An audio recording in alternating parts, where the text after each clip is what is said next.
जय श्री कृष्णा दोस्तों, स्वागत है हमारे चैनल क्विक नॉलेज में। आज के इस वीडियो में हम बात करेंगे इंदिरा एकादशी व्रत कथा की। इंदिरा एकादशी का व्रत अश्विन माह के कृष्ण पक्ष की एकादशी को रखा जाता है।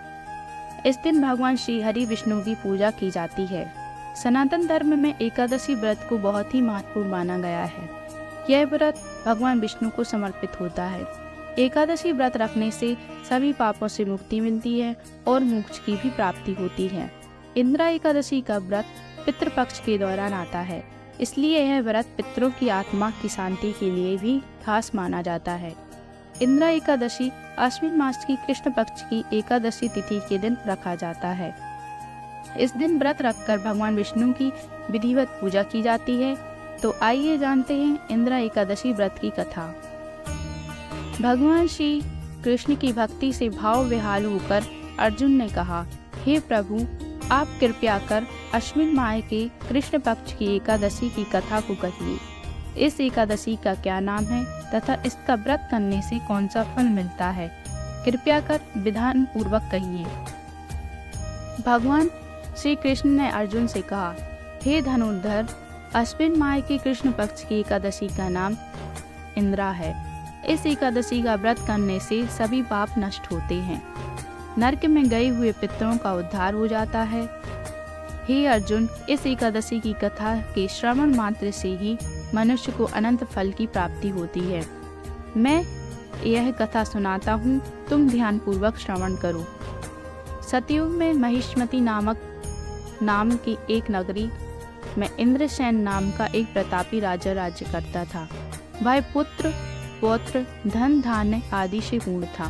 उसके शत्रु सदैव उससे भयभीत रहते थे। एक दिन राजा ने अपनी राज्य सभा में सुखपूर्वक बैठा था कि महर्षि नारद वहां आए।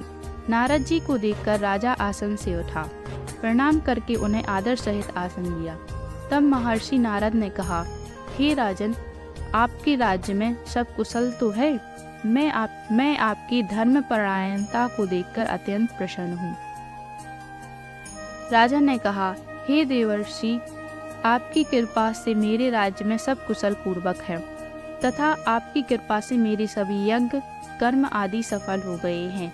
हे महर्षि, आप कृपया कर यह बताएं कि आपका यहाँ आगमन किस प्रयोजन से हुआ है? मैं आपकी क्या सेवा करूं?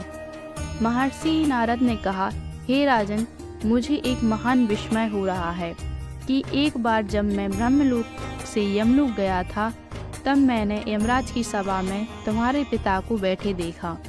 तुम्हारे पिता महान ज्ञानी, दानी तथा धर्मात्मा थे, मगर एकादशी के व्रत के बिगड़ जाने के कारण यह यमलोक को गए हैं। तुम्हारे पिता ने तुम्हारे लिए एक संदेश भेजा है। राजा ने उत्सुकता से पूछा, क्या संदेश है महर्षि?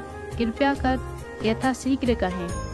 राजन, तुम्हारे पिता ने कहा है, जो कि महिष्मती नगरी का राजा है, आप उसके पास जाकर एक संदेश देने की कृपा करें कि मेरी किसी पूर्व जन्म के बुरे कर्म के कारण ही मुझे यह लोक मिला है।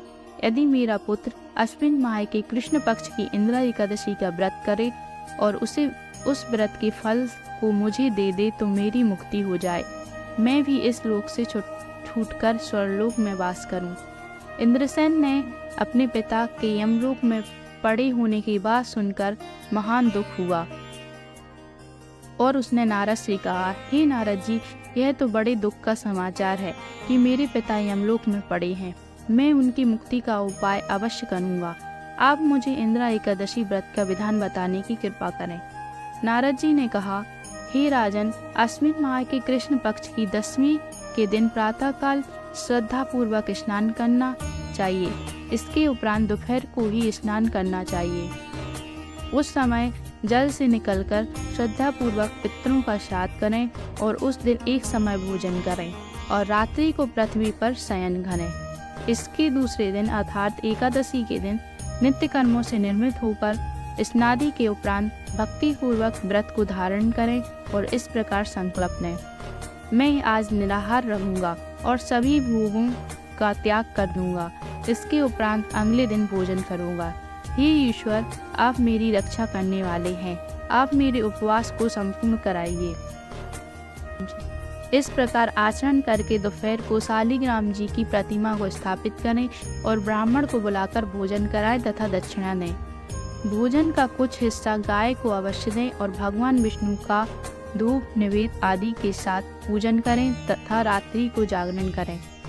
तदुपरांत द्वादशी के दिन मौन रहकर बधू बंधुओं सहित भोजन करें। हे राजन, यह इंद्र एकादशी के व्रत की विधि है।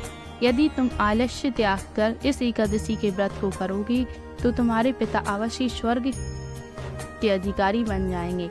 नारद जी ने राजा को सब विधान समझाकर आलोक हो गए।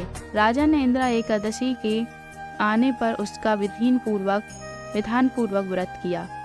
बधू बंधुओं सहित इस व्रत के करने से आकाश से पुष्पों की वर्षा हुई और राजा के पिता यमलोक से रथ पर चढ़कर स्वर्गलोक को चले गए। इस एकादशी के प्रभाव से राजा इंद्रसेन भी इस एकादशी के प्रभाव से राजा इंद्रसेन भी यहलोक में सुख भोग कर अंत में स्वर्गलोक को गया। भगवान श्री कृष्ण ने कहा, हे शका, यह मैंने तुम्हारे सामने इंद्र एकादशी के महत्व का वर्णन किया है। इस कथा के पढ़ने व सुनने मात्र से ही सभी पापों का शमन हो जाता है और अंत में मनुष्य स्वर्गलोक का अधिकारी बनता है। कथा का सार, मनुष्य जो भी प्रण करे उसे चाहिए कि वह उसको तन मन धन से पूरा करे। किसी भी कार्य का प्रण करके उसे तोड़ना नहीं चाहिए। आशा करते हैं दोस्तों आपको हमारी जानकारी पसंद आई होगी। धन्यवाद।